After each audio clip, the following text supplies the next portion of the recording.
Despite what their moms told them, they just aren't talented enough for radio. Unfortunately, anyone can have a show these days. Sean. Well, I'm pretty hard to figure out sometimes. In fact, I can't even figure myself out sometimes, so don't you try to. Joe. You're an idiot and really a disloyal person. This is the Cuse Militia.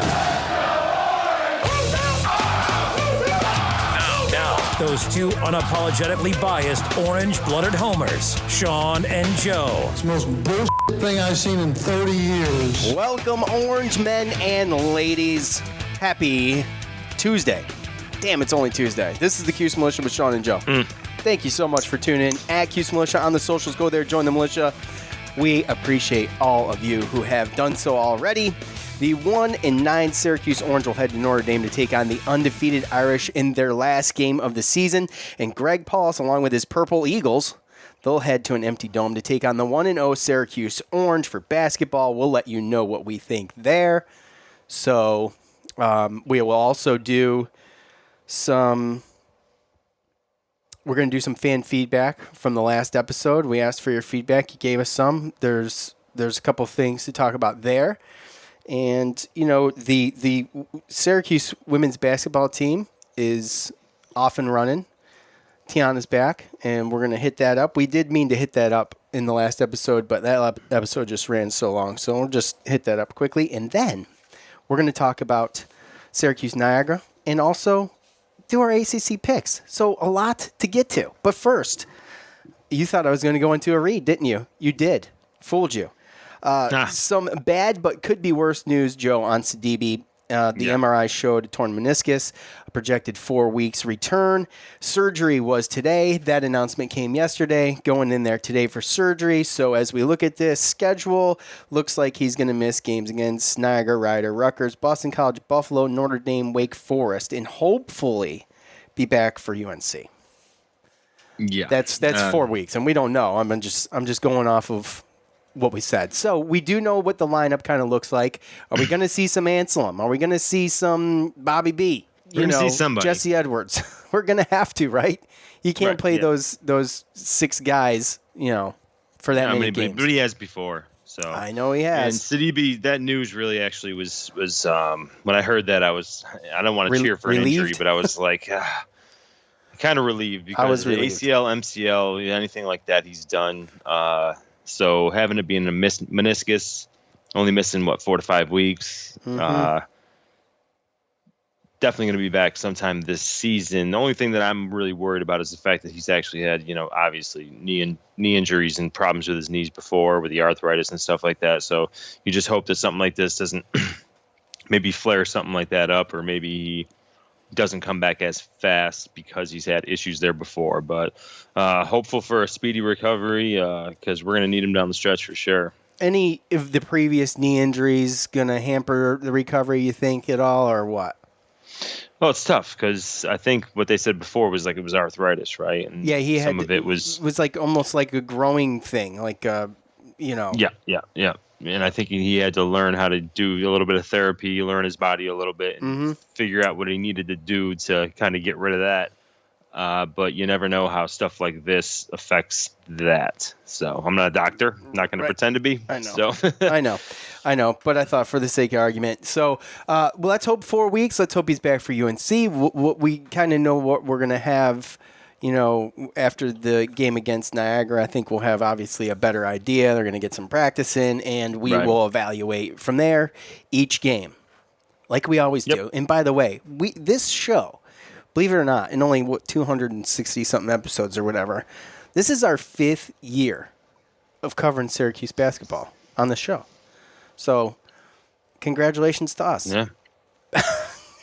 Can you believe that we're going in? We're going into our 5th year. It's crazy. That's weird, isn't it? I can't believe I put up with you for this long. It looks like you've aged 10. Thanks, bro. Appreciate that.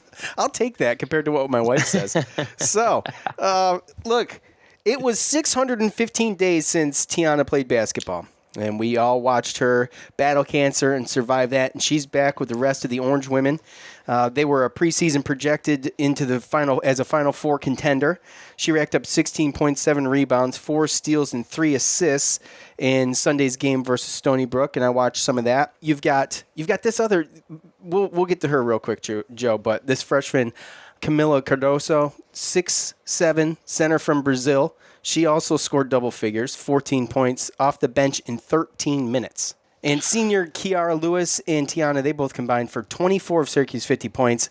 And so, Joe, when you look at this, we went through this with Rex, and we watched Rex get after this and beat cancer and come back on the field.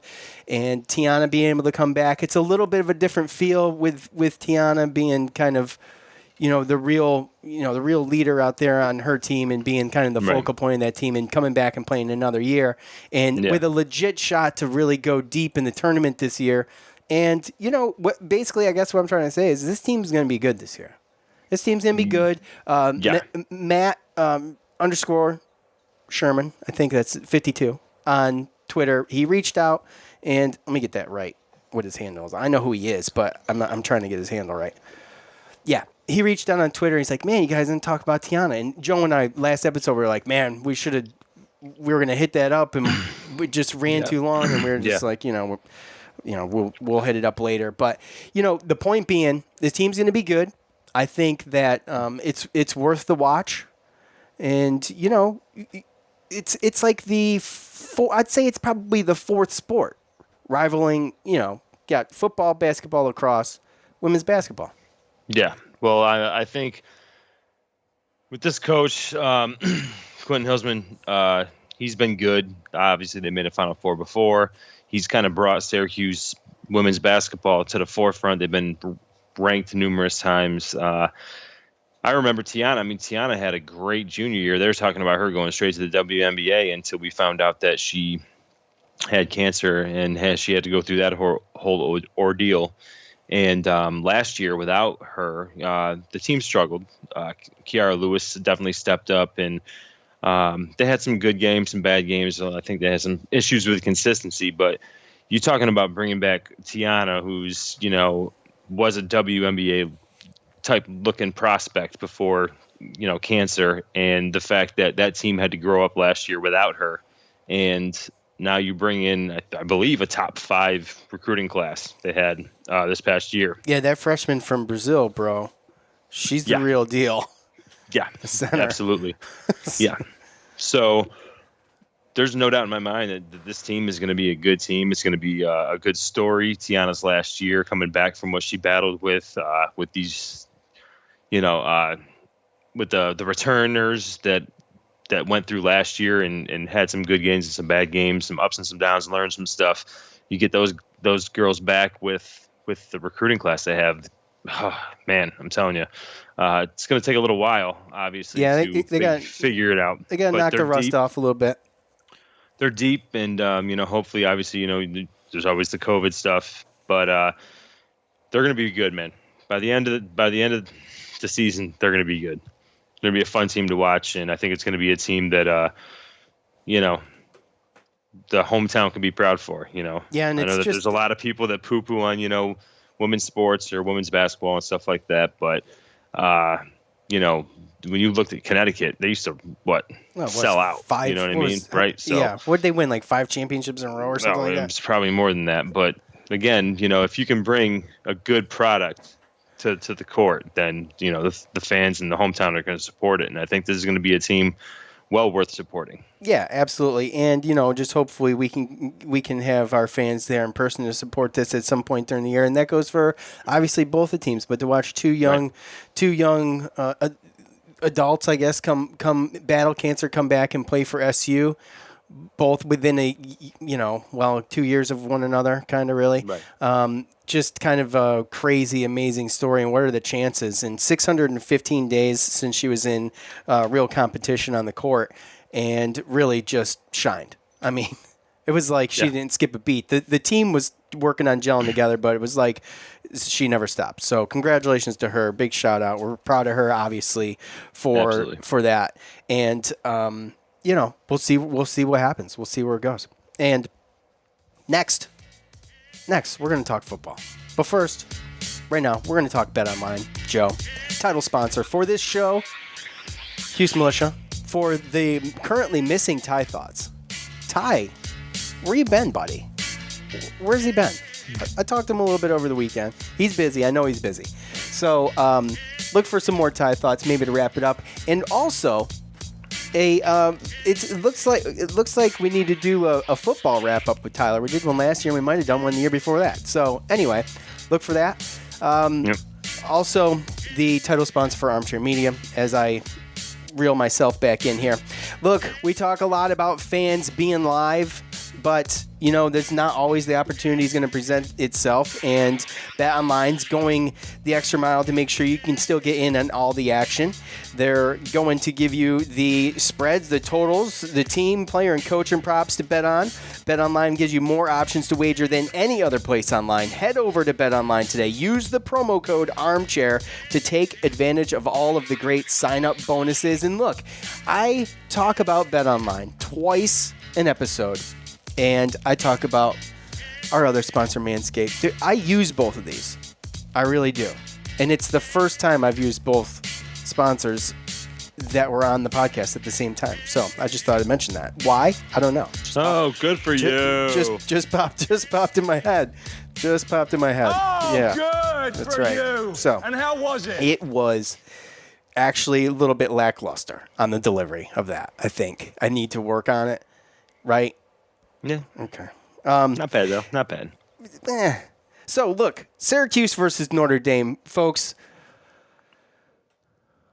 anything can happen, right? That's why we play the game. Could you imagine if Syracuse went into Notre Dame and just held with them long enough to kick a last-second field goal or something? Could you imagine? Could you imagine? No, not this year. But I'm just saying. Let's just say it happened. How amazing would that be? It'd be great. It'd be great. I know Orange Chuck right now is like, what do you mean? What do you mean it's going to happen? So, Ian Book, quite the superstar, as we all know if you've been watching him. If you watched him last week and just chucking stuff in the air and it just gets caught, obviously got the players around him to help him out. And despite being 51st in the country in passing yards per game with 227, he is 16th in total yards. Obviously, the per game thing a little bit skewed, maybe because the different amount of games everybody's played, and it's just kind of a mess. But he is completing 61% of his passes, 12 TDs, and only one pick. However, he is second in rushing yards, too, for the Fighting Irish with 412 yards and 6 touchdowns. First in rushing would be Kyron Williams, approaching 1,000 yards on this season. He sits at 901 right now, and he's averaging 5.6 yards a carry. Now, Notre Dame, get this, Notre Dame is 24th in the country in total offense with 462 yards a game. Juxtapose that with Syracuse's total defense, they're allowing 464 yards a game. So, right at 2 yards off of Notre Dame's average. But it gets better. Listen to this. Notre Dame's total defense ranks 11th, allowing 304 yards a game. Now, they're tied for 16th in rushing offense with 233 yards a game. And, guys, Syracuse is sitting at 109th, allowing 223 rushing yards a game. So, which is a ton, and 10 yards off from Notre Dame's average. So yeah, I could keep going, Joe. Obviously, the strategy here for Notre Dame would be to pad this lead early enough to sit the Stars and still pull off a win heading into the ACC title game with Clemson for a rematch. And obviously, I would say Syracuse's strategy is to make that as difficult as possible. And obviously, if you can win, pull out the win. But Make them play. Make them play the whole game. Of course. Right? So I don't think there's. I mean, this is our bowl game, right? I think, yeah, absolutely. I mean, what else do we have, right? I mean, the Clemson game was early, and this is all we've got left. This is our last hurrah. Yep. And it could end bad. You never know. Well, if you remember right, the team's going to go. I mean, what? Think about it. Even seniors and stuff, like how many chances you have to go to Notre Dame, play against the number 2 team, undefeated, and just throw a wrench in their season. I mean, that's exactly my point, and that's my hopes. I remember the last time Syracuse played Notre Dame and I think we had just lost not just lost, but we had only lost to Clemson, right? Going into that game. Is that right? And, and they were so good, and we went through the whole spiel, and my brother-in-law is a Notre Dame fan, and there was another podcast that actually invited us on their show, and they were a little nervous, and, first drive of the game, Eric Dungy's out with a back injury or whatever that was. Remember that? Yeah. We ended up losing like 30. DeVito had to play, yeah. Yeah, I ended up losing 36-3 or something crazy like that. I don't have a point. I was just saying, remember that. Remember that? How awesome that was going in that game. We thought we had a chance. Now we're going into this game, and we don't really think we have a chance. So, our expectations are a little bit different. So let's just see what we can do. Just like going into the NC State game. Like, our expectations were not there. Okay, this is a 33.5 point spread right now, which we'll get to in the ACC picks of the week. That's a lot. That's a lot. Mm-hmm. Yeah, I mean, dude, it's the smartest thing for them to do. And again, I mean, they run it up and then kind of sit their guys and stuff? Yeah, but that's not really all of the games that they've had this year. Most of the games have been kind of, you still got to play your starters. I mean, Duke, they only beat by 14 the first game of the season. Now, South Florida, they killed. Florida State, I think, scored some points late. They killed, but Louisville 12-7. They beat Pittsburgh 45-3. Georgia Tech 31-13. But since then, it's been kind of like a game. Clemson, Boston College, North Carolina, they've been close. And I just don't know where. I'm not privy enough to Notre Dame's injuries, and really no coaches are saying anything about anything. But the smartest thing for them to do would just be to ground and pound and kind of sustain long drives, keep us off the field as far as offensive wise, and just put points up on the board. Ian Book, he runs, he passes. He's only got one interception this whole season, so they're an efficient team. They're not really prone to turning the ball over. We'll see, because our defense kind of can, but their biggest thing has been their defense. This is going to be the best defense that we played all year, and with the offense that we have, it could be ugly, man. Yeah, of course it could be ugly, Joe, but if you want to be all negative and talk about it like that's fine. If they sleep on us, that's fine, but nobody's really been able to run the ball on them this year, and I just think it's going to be a lot of just taking chances and dinking and dunking like we have been, but I just don't know how well it's going to be against Notre Dame. That's just... Oh, dude, that's going to be brutal. The simple like playbook. I said, they're going to go. It's the last hurrah. Rex Culpepper. This is probably your last start, right? Like, go out there and do whatever. Sometimes that stuff happens. Bon right? Jovi, man, living on a prayer. That's it. Sometimes that stuff happens. Yeah. Weird things happen sometimes, but this and this is the last game of the season, and it's been a brutal season, and I can just tell, in the fan feedback, in the downloads, all of these things, everybody's over it, which is why I think it would be not only awesome, but freaking just hilarious to go out there and make this a game. I mean, look. with Babers, almost every year we get an upset, right? So. Well, yeah. This is. I know it's a long shot and it's a different kind of year, but. Yeah, it's a way different kind of year. Yeah. That's for sure. So, anyway, we'll get into the pick. Of course, we'll do that one first. Obviously, I want to switch gears here. And what do you want to do, Joe? Do you want to do the fan feedback real quick, or do you want to get into this game? Because I didn't really have an order. You want to do the game? I'm asking first. Fan feedback. Huh? Fan feedback. Okay, all right. That's what I was going to do. That's how I had it set up. So, let's see here. All right. At Demidome9, he said he listened to the whole pod. It's a pandemic. What else am I supposed to do? Because we were joking, it's an hour and 24 minutes. To answer the question on whether they should be shorter or longer, maybe 24-hour pod marathon. All proceeds go to charity, Joe. What do you think? It would be very embarrassing I would be pitching in hundreds of my own dollars just to make it look like we did something. That's why we're not going to do that. But that's a great idea. That's a great idea. Oh, God. I don't know. I don't know if I could do it. What do you mean? We did every day for a week or something like that. Hour a day. That's 7 hours. That was hell. Yeah, you're probably right. I think at D-Rads, it's why'd he spike the damn ball? Is his title name there, which I thought was funny. I like the longer episodes as long as there's substance, but this one was good. I think the COVID protocols per each state in their guidelines. Also, why don't you use Cuse Waterboys fan feedback for the last game? Well, I had thought about it, and I was going to use one and not the other. They were both good.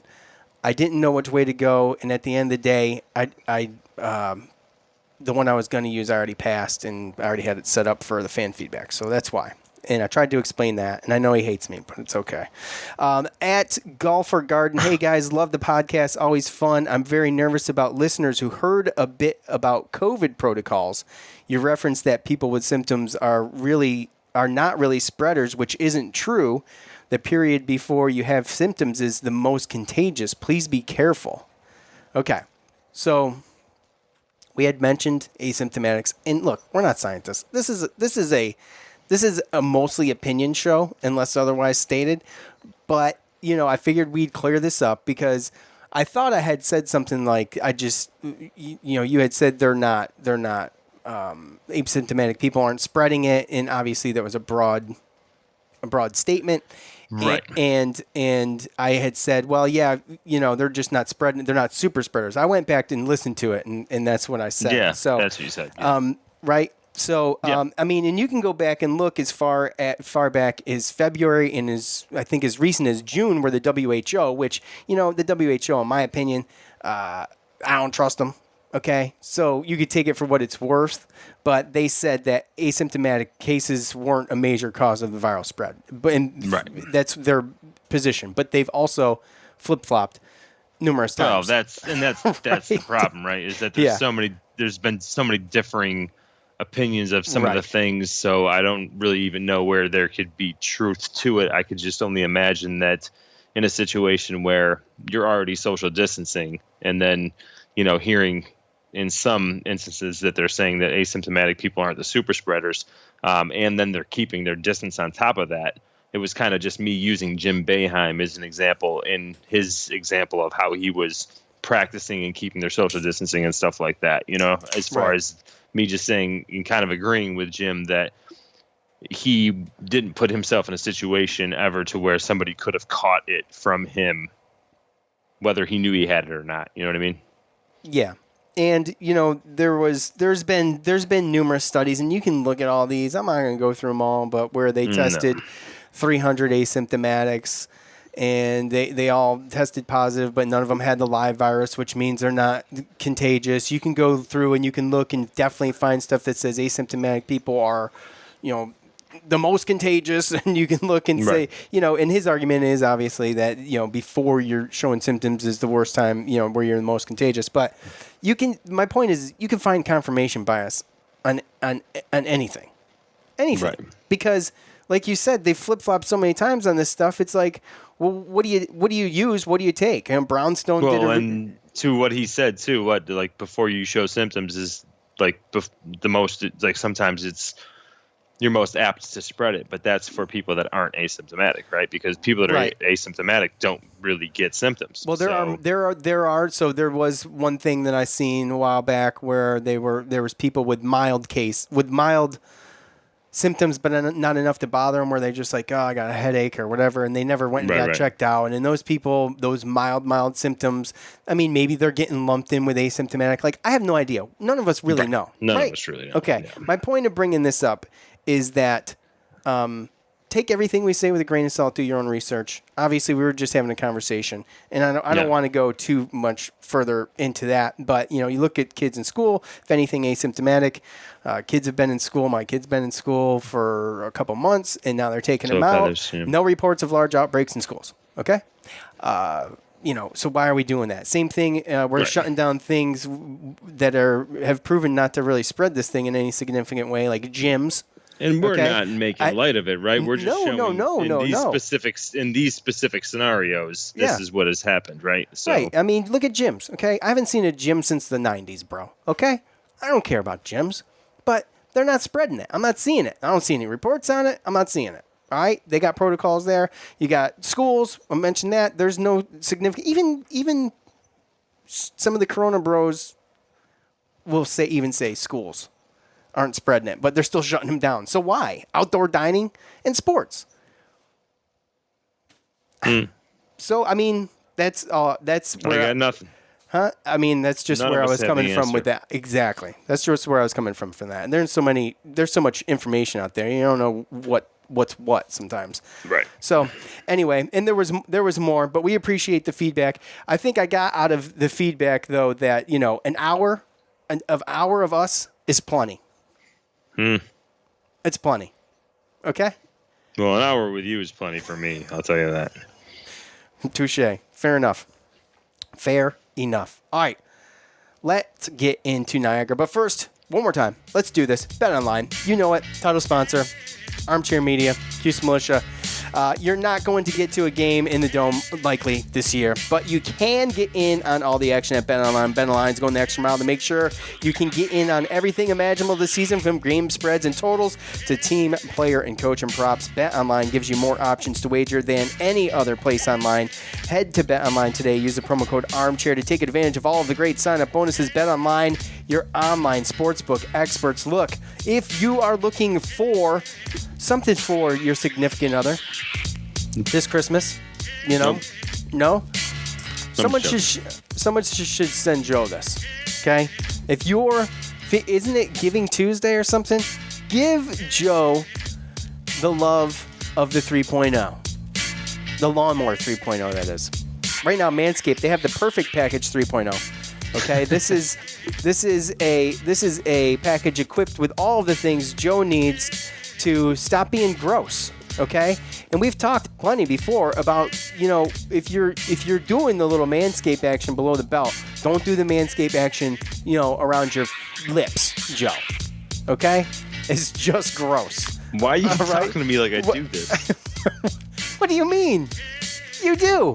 That's why I'm saying it. So You have look, a camera in my bathroom?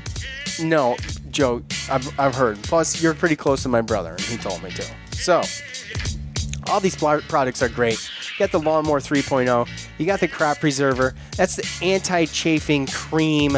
Put that down there. Don't chafe. No one wants to chafe. All right? And they also got the nose and ear hair trimmer, which is phenomenal. Something about a really powerful motor. Don't have it in front of me currently, but really, really powerful. The Lawnmower 3.0, by the way, contoured design. Skin saver. Joe's currently picking nose hairs out. Doesn't even water his eyes no more. He does it so much. Sicko. Look, if you order right now, Manscaped's going to send you a pair of boxers. They'll keep your junk fresh all day. It's time to upgrade those used pair of boxers to Manscaped high-performance anti-chafing boxers. 'Tis the season. So go to Manscaped right now. Use the promo code ARMCHAIR and get 20% off and free shipping at manscaped.com. That's 20% off and free shipping at manscaped.com. Use the promo code ARMCHAIR. Please stop being gross. By the way, I'm sure your ladies would appreciate it. Those of you who have ladies. Right, Joe? Yes, sir. All right, Syracuse versus Niagara. Now, Niagara played last night, and I meant to check this. Oh, my gosh. Y'all caught me with egg on my face. What'd they do, Joe? What did they do? I don't think they played, bro. Oh, really? Thought they were supposed to play Stony Brook, actually. No, it was canceled. Okay, well. Yeah. So, Niagara's first game will be at Syracuse this Friday. Mm-hmm. So, excuse me, Thursday. I'm so prepared right now. Yeah, December 3rd. Yep. December 3rd on Thursday. So, got some returners. A 1.88 meter, 72 kilogram guard. What does that mean? I have no idea. Where but that's how they're from? listed. There's no way. ESPN. There's no way to tell how tall he is or how much he weighs using that formula. There's no way to tell. We'll never know. Who is he? This is junior guard Marcus Hammond. He averaged over 14.3 points last year. 6'2", 160 pounds. There you go. You will never know. For sure, unless you speak American about it. 4.6 rebounds and 2.9 assists per game, on his way to earning first-team honors last year. Junior guard Rakeem Solomon averaged 9.6 points a game, 3.6 rebounds, and shot 39.5% overall, 34% from behind the arc. And senior forward Greg, oh man, you got me. I practiced this one before the show. Greg Krathom. Huh? No. Krathom. No. There's no M. There is an M. There's no TH, though. Kakamensa. Greg Kakamensa.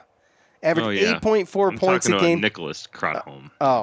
Average 8.4 points a game, 3.5 rebounds, and shot 48% last year. And we might see some of senior guard Justin Roberts. He chucked up 127 from behind the arc last year, and he made 42.5%. That's pretty damn good. James Towns, you might remember him from last year. Big loss. Guard, shot 44%, averaged just over 11 points a game. And they don't even have anybody coming into this program, according to ESPN. There's no one coming into this program this year. So they've got a lot of guys returning, and that's who they've got. That's pretty much it.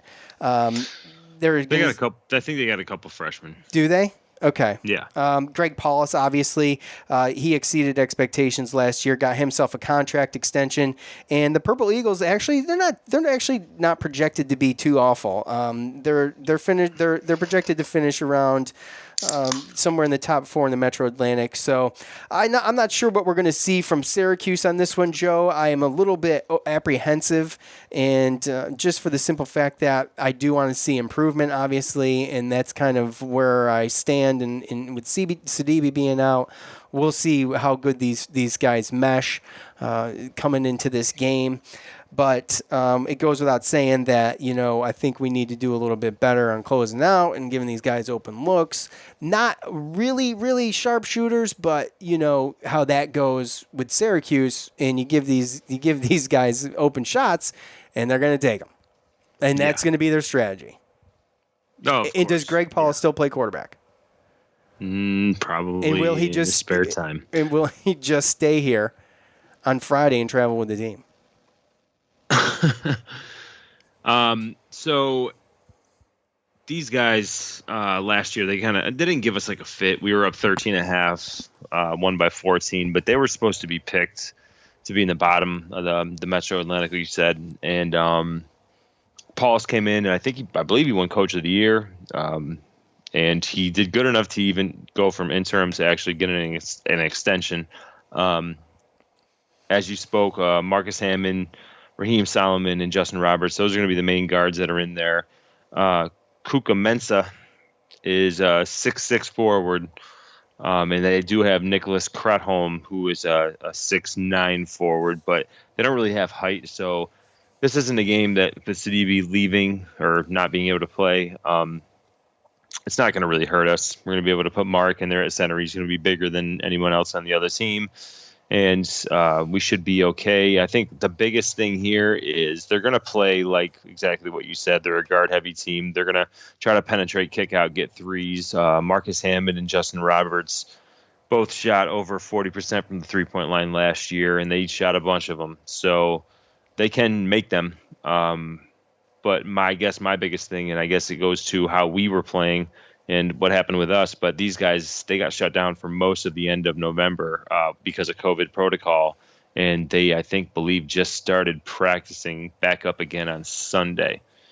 So they're going to have 4 days of practice. And if, like what Boeheim was talking about and everything, not practicing for 2+ weeks and then coming in and only getting 4 days to prepare for a team like Syracuse, who just got a game in and now are currently practicing. That's going to be a tough go for them. But yeah.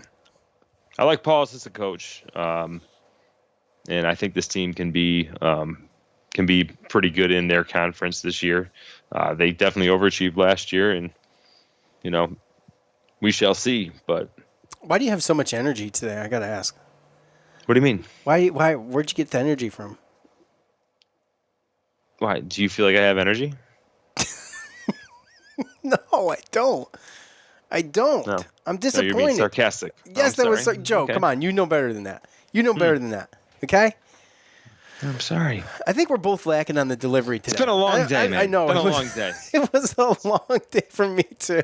It was. So I apologize. So what's unfortunate too about the basketball season is that it's not easy to do the ACC picks. Okay, we remember we tried it last year and it just didn't work that good. Yeah. Well, So because so many teams play in like different days. I know, and in the spread comes out 24 hours ahead of time, maybe sometimes not even. So right. Yeah. it's- Football comes out like a week before. It sucks. It's tough to do, so we're not going to get to do any of that. But it is a grind. It is going to be fun. I still don't, like I said, I'm apprehensive to see really what we've got, but I don't think, we're going to get, I'm not using this as an excuse either, but going into the Rider game, I think you really probably are going to have a better idea. Not that Niagara's like not going to be any good, but I'm worried about this season and how what we've already dealt with Syracuse and Bryant and now Syracuse and Niagara, where you got a kind of a handicap, on teams here and there. And to the point of why we were mentioning all that stuff last week and played that clip of Coach is because they need to figure it out. And they've had 8 months to figure this season out. And you think they'd have done a better job already, and they haven't. And if we're going to see a lot of games getting postponed and things like that, guys, I just want to say that football it looks like they're going to play their whole season, first of all. Second of all, if we see a lot of these postpones and canceled games, it's not like football where you can just reschedule it. It's more difficult. Yeah, well, than that. you have to understand that usually in the bowl, some teams get a month. Yeah, for during the bowl games. season. Sure, yeah, there's a such huge gap there. right? Yeah. So there was a bunch of postponements and cancellations and stuff like that. But in basketball, it goes straight from regular season into 3-4 days later, you're in the conference tournament, and then you get a week before the NCAA tournament or any other postseason tournaments. And sometimes it's less, right? So unless they're willing to push it back and spread it out, and have a May Madness, then you're definitely going to have to change some things in certain conferences and certain protocols, without a doubt. Yeah, they're going to have to figure it out. So, anyway, and if it goes to anything, what? Go ahead. If it goes to what? Well, what Boeheim talked about with conditioning and everything like that, I remember last year one of the big things we had was problems with Niagara is just how aggressive their defense was. They were pressing. They were just all over the place, and if they haven't had a chance to kind of get their basketball cardio back up, then that might be more difficult for them to pull off this year or against us. And I just hope that we can come out after having a game. We have a good starting five. I just don't want them to have to play 30 plus minutes to win this game. And I'd like to see some of the other guys. Yeah, I'd like to see some guys get some rest. To be nice to, like we were talking about Notre Dame, just build that lead up and get some of these other guys out here and see what they can do. But we'll see. Obviously, it's going to be difficult. So well, you want them to maximize their minutes with each other on the court so they can get that continuity. But at the same time, with such early in the season against teams that you shouldn't have to worry about that much, you would much more like to see newer faces go out there and see what they can do and get some more experience with depth. Because we know what we got with our top five. Right, exactly. So quickly, what do you we say we're looking for improvement. I'd say I'm looking for better defense. I felt like the scoring was good while they were playing a decent, they were facing the press and they were getting, they faced a little bit different defense and they struggled at first, but they ended up being able to score quite a bit. So what are you looking for? You look at the closeouts and the defense as well, or you got something else? Yeah, that's pretty much it. The way that this game's matched up, and even the Bryant game, you don't shoot good from the 3-point line, then you're really not going to be in this game if you're Niagara. And that's what Bryant did, and that's why you saw us come back in the second half, because they they didn't hit them fizzled out. Yeah, basically. So if they can't hit threes and they can't play defense against us as well and kind of get stops, because, I mean, we could have shot a lot better. We could have scored a lot more points with some missed bunnies and stuff like that. And if that gets taken care of, then you're talking about a lot more points. So unless Niagara is just really hot from three and we can't close out again, like you said, that's really what you're looking at. Teams like this, that's what they need to do against a 2-3 zone. With a team that's got the talent like we have. We always rely on teams.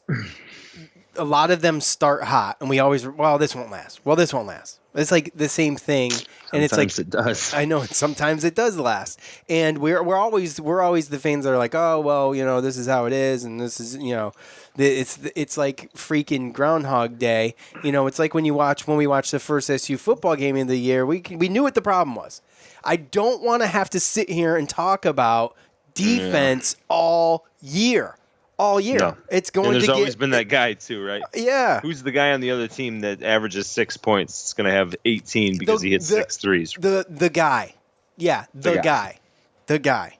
I don't give a what you or anybody else thinks or writes. Oh, so what do you think about that? Okay. So. Got nothing to say. Oh my gosh, I forgot almost before we go into fan feedback. Before we go into ACC picks. That's it for basketball, by the way. I got one from Daryl. Daryl's upset. And golly, I hope I can find this. Yes, I got it. It's right here. Daryl. Golly. Did I say golly? Yeah, you did. I did. Yeah. I did. Daryl, top fan on Facebook, Daryl. That's real. That was real life. That was real life. Thank you, Daryl, for being a top fan. We love you for it. He says, Sean and Joe, so to answer a few questions. First, I listened to the entire hour and 24-minute podcast episode Sunday night. Second, I believe 1 hour is good amount of time for you guys, basically, is what he's saying. Third, I believe the ACC teams testing 3 times a week. This is a good number. Fourth, Boeheim's act towards local reporters is getting old. I'm sick and tired of his attitude towards media members when they ask the tough questions and when he lashes out. It's okay. We will have more players transfer at year's end again due to the lack of playing time. Future players see what coach does and can obviously deter players from wanting to come to Syracuse. So, there was an episode I think we did last year with James where we talked about, coach kind of went off, I think it was on Mike Waters or something, right? And we're like, yeah, we don't know what goes on behind the scenes. See, here's the thing. Like, we just see what happens in the presser, okay? Right. And, we kind of took Mike Waters' side, being like, well, I don't know. I didn't feel like he was asking a terrible question, but we don't know. And so here's the thing with Coach Daryl, is that, and this is why I stick up for him. First of all, I had a problem, and Joe and I had the same problem with the press conference that we're talking about specifically. And that is that when he was talking about all of these things, no one had any follow-up questions to what he was talking about. And he was obviously frustrated about it, and no one asked him some follow-up questions to make it a story about his frustrations with the protocols. Or to gain gain information, clarity, anything like that. So my point is that they're going to go into those press conferences with an agenda already ready to write things. I'm not saying they all do that. I'm just saying in general, they're going to get their story that they want to get, and that's why they're going in there. They're going to try to get that story. They already have an idea of what they're going to probably be doing, right? So, Coach has dealt with the local media and the national media too. I mean, he's went off on plenty of national guys too.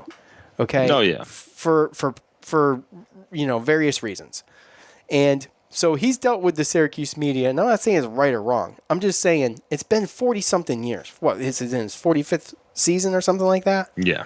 And and he pays attention. And he pays attention and he reads everything. And there was the whole thing with Jerry McNamara where there was an anonymous assistant coach that said Jerry Mac was overrated. Well, we don't know that. No one's ever told us who that anonymous coach was. Okay, we don't know that. For all we know, honestly, they made that up. For all we know, honestly, they could have made it up. Right or wrong. Mm-hmm. Mm-hmm. And maybe Coach knows something we don't. So I'm just saying that you got to look at it from Coach's perspective, too. I think it's clear when Coach crosses a line, and I think he has, but we don't know why. Like I said, we'd never really know the full story. No, we don't, right? And I mean, Stephen Bailey, he was a reporter at Syracuse.com, and we don't know what happened with that. And then he goes to 247 Sports. So again, there's things behind the scenes that no one really knows, and they haven't even had a game, right? So this reaction to him is based off either past experiences or, like he said, I mean, from what I gathered, he said this isn't football. He read all the football stuff. And it seemed to me that he's been reading the football stuff and seeing how he's been, the questions he's been asking Dino, and then how he frames it in his articles. So he had something to say about it, and he said it. Now, I don't think there's anything wrong with that. To Daryl's point, I understand. I can see that side of it too, Daryl. I can see the side that you're coming from, where the act may be getting old. You think it's disrespectful. You're worried about recruiting, but maybe certain reporters' acts are getting old as well, right? Well, maybe. But if you listen, and this is a but to an example. When Coach went off on the 10 effing games thing with Jerry McNamara, that soldered that relationship. That was Jerry. If you listen to Eric Devendorf's podcast with Jerry McNamara, Jerry McNamara was like forever loyal to Coach for that. So as far as like the kids not being, the recruiting thing. I mean, I can see I can see where you're coming from with that a little bit, but you got some of it, yeah. Some of it, but sure. But for as many people that might like sway them, there's that many more people that are like, oh man, this dude's guy's real. got my back. He's gonna tell me, but he's real. He's gonna tell me what it is, and he's got my back. He's looking out for me, right? Yeah. And I mean, that's how he is. He'll go up. He'll tell a recruit in the offseason, hey, you're not going to play here. You should probably transfer. Yeah, and I'll help him do it. He tells it how it is. He always has. And I don't really, at this point, understand why people even question it or why it even really He's been doing it his whole career. Surprises them, right? Yeah. Well, I can understand to Daryl's point how it gets old. It seems disrespectful. You caught Bailey in like a deer in the headlights, and I felt bad for Steven. I think, I felt bad, but it's really, I don't know what's going on there. You know what I'm saying? And I read Steven's stuff. So, but who's to say that reporters can't be held accountable at some point? Well, they absolutely need to be. So, and that's kind of that, right? That's kind of that, pretty much. So, anyway, I didn't mean to go on and on and on, but I did. No, that was the one I meant to start off with, by the way, and I knew I was missing something. So, forgive me. It looks like we're going to go over an hour again, which is fine. But we got to start to get these things down. Start to get these things down a little bit. At Oil Cuse on Twitter says, "Love the pod. He loved it. He thought the last episode was great. He enjoyed it. He listened to the whole thing, but he says Joe puts ketchup on his hot dogs." And look, that's gross. That's freaking gross, Joe. Okay, that's is this true? Spread by you, and that's just, it's not going to happen. I do not put ketchup on my hot dog. It just doesn't happen. Captain Patrick. Joe puts ketchup on his hot dog, man. That is disappointing stuff right there. All right, Joe. So, you nasty. So, look, Syracuse heads into Notre Dame at a 33.5-point underdog. That's a ton of points, Joe. That's a ton of points. What are they going to do? Huge, Tom. It's huge. By the way, your ACC picks of the week brought to you by BetOnline. So, yeah, you kicked my butt last week. Oh, yes. By the way, I got the belt back. 4-1, I believe, I reckon, is what we came up with before we started the show. You went 4-1. I went 2-3. Congrats, bud. Thank you. That's the best 1 week record of the year so far, I believe. It is. So, anyways, BetOnline said they said, look, we're going to keep sponsoring you guys. Keep this up. Do a good job. One of you has got to nail it. So, go ahead, Joe. Syracuse, I'm going to give this one to you first, buddy. They're getting 33.5 points, man. What are you going to do? I'm going to take Syracuse. Boy, oh boy, oh boy, oh boy. Look, Last game of the year. That's a lot of points. I don't think that Notre Dame really has to do anything flashy here. Like I said, get in, get out. Get in, get out. That's how I would be if I was just if I was the coach, and you have the talent to do it. Just run and do your little dink and dunk efficiency passing like you have with Ian Book, and then he'll run as well. So again, unless they play a perfect game and we just lay an egg, I think that the way that this game is going to play out, it's going to be tough to beat 33.5 points. I really want to go against you, but I am going to hold hope one last time, and for a couple reasons. First of all, I went against the Orange last week, and you did as well, and we lost. Yep. Right? Mm-hmm. And I'll take we've that. We've been going back and forth, and we've been losing every week. Right. And right, exactly. So we haven't really nailed it down yet. But, it's the last game of the year. I'm going to take Syracuse as well. Are you writing these down, Joe? Because it doesn't look like you're really doing anything, per the usual. I am. So I will take them because I it's the last game. I already said that my hope is that they keep this thing close enough to just drag it out for 4 full quarters for Ian Book and these other guys, and I just that's what I hope for. So that's where I'm going. My heart's in that one. All right, Boston College heading into Virginia as a 6-point underdog, and what was the game of the week last week that we chose? I forget. I feel like that was 2 weeks ago. I feel like it was forever. Yeah, well, thank that 4-day weekend is, huh? Yeah, right. I know. It feels like it was. So Virginia is a 6-point favorite. Yes. All right. Yep. And so Boston College. Let's see. Where was I at with this Boston College last? They beat Louisville, but they didn't beat them by enough, in my opinion. I feel like they should have beat them by more. They did cover though, right? Yes. And because of that, I'm going to take Boston College, man. I think I'm going to take Boston College. Because hold on, I'm looking at something here. I wanted to see. Gosh darn it! Why won't this work right? Nothing ever work. Well, nothing's working right today. What is German Bundesliga? What is that? What's Bundesliga? Oh, Bundesliga.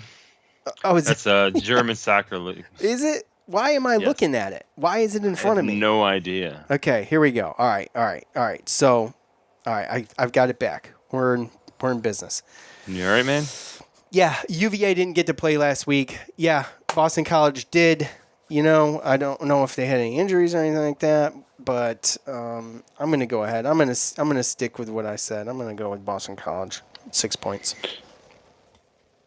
Okay.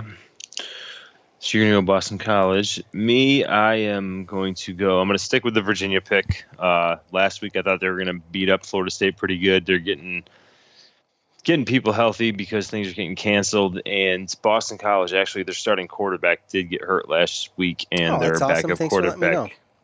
What's that? I said that's awesome. Thanks for letting me know. Well, I mean, you wanted to go first, right? So their backup quarterback threw for 2 touchdowns after Phil Jerkovic was hurt. Jerkovic. So Stop calling. Sorry, Jerkovic. And yeah, I don't know. They have their backup. I don't know if he's going to play or not, but I'm going to go Virginia here. All right, fine. So next on the slate here, Georgia Tech heading into NC State as a 7-point underdog, getting the 7 there, and man.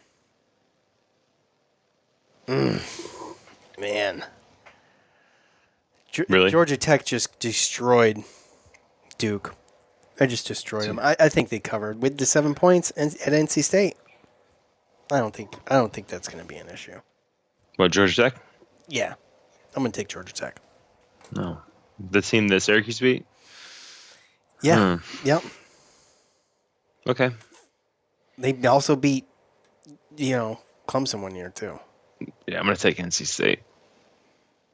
Good. NC State played probably the worst game they could have possibly played against Syracuse and still beat us by 7. That's true. And they're playing home true. against a team that we beat. 56 points, though, on Duke.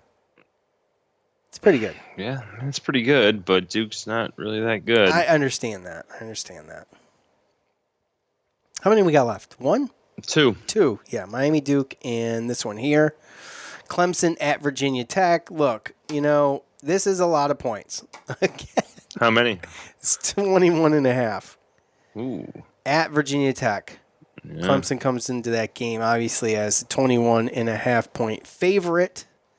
So, man. Naturally. Oh, man.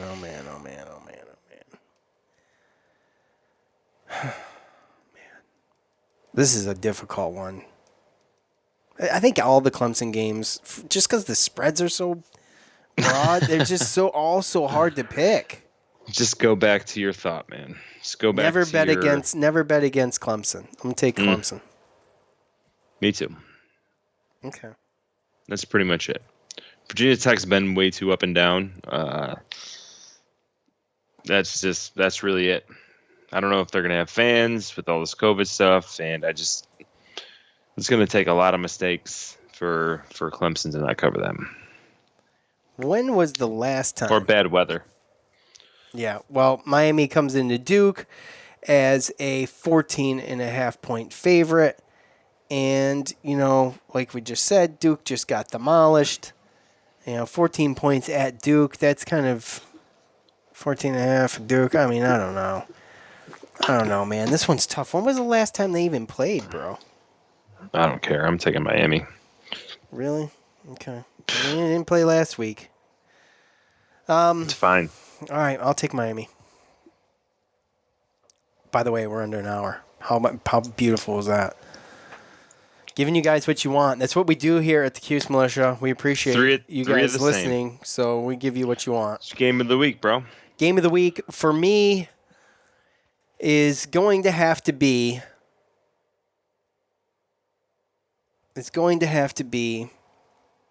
Golly. Boston College at Virginia. Yeah. I think that's probably the one. I wanted to say Georgia Tech at NC State because it might have been a horrible pick. Dude, SU at Notre Dame. Yeah, let's hope so. Is that where you're going? Yep. Really? Yep. Homer. That's a homer move, man. I like it. I like it a lot. All right. That's it. Did we cover everything? Can you have some more energy the next time we do this? Oh, it's kind of important to come here with the necessary amount of energy to, get people pumped up. That's what we're trying to do, right? Get people pumped up. Right? I am sorry if I feel like... Dude, you are being a bum. You do this once in a while, you're just a bum. And tonight you're being a bum. And I was in a great mood coming here, man. Grabbed a beer, got basketball on. Michigan State's tied with Duke right now, 31-31, minute 42 in the first. Coming here. And you're like, you ready, Joe? I'm ready, man. Okay, all right. Brought me down, dude. That's not how that was, bro. That's how that happened. Joe puts ketchup on his hot dogs, folks. That is what we learned today. Thank you, Captain Patrick, for that. And and if you guys put ketchup on your hot dogs, man, I would tell you not to listen, but I love you too much. Plus, we need your support. Okay, we're dying over here. All right. Thanks to Joe's low energy. All right, look, we're getting out of here. We appreciate all of you for tuning in once again. In just. You must be gluttons for punishment. We appreciate you. Thanks, Ben Online. Thanks to Manscaped. For Joe, I am Sean. We're out of here. Low energy Joe. Exclamation point.